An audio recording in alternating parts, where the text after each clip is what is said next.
I've gotten used to sending my sister the same short text every once in a while. I'm getting my steps in, by the way. The text just says, "You guys okay?" She's lived in Los Angeles for more than a decade and has experienced a good amount of earthquakes and wildfires, and so the text has become kind of routine. I sent another one of these texts last Friday when I saw the protests happening in LA. Protesters were clashing with ICE agents as ICE agents tried to kidnap and deport their friends and neighbors. My sister's okay. She lives far enough away from the epicenter to stay safe, but the conflict between the people and our federal government has only heightened since then. In fact, the day after the protests erupted, President Donald Trump signed a memo saying that he wants at least 2,000 National Guard troops on the ground in LA for at least 60 days, essentially turning the armed military might of the United States against its own people, just so they can carry out these gutless ICE raids. Now, on Sunday morning, I strapped Theo to this chest carrier and we went on a long walk through the city of St. Louis. We passed by too many houses and apartment buildings that were missing roofs, and we saw even more piles of bricks. Back on May 16th, it was my sister's turn to send that familiar text. The tornado, which claimed 5 people's lives and devastated our city to the tune of more than $1 billion,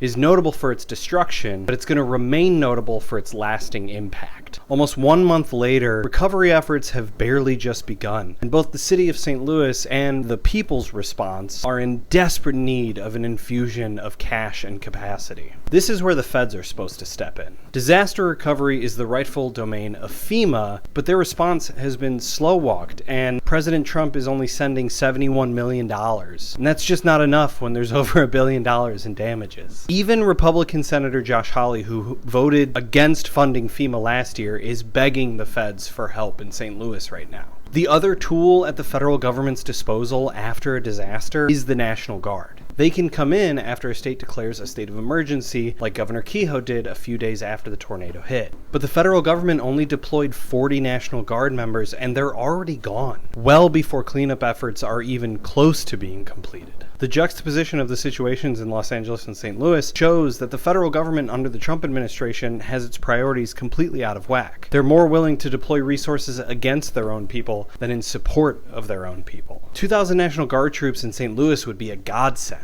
But protecting ICE agents in Los Angeles, 2,000 National Guards is a Gestapo. Our federal government has not only turned against its own people, but it's willfully neglecting its most basic duties in the process.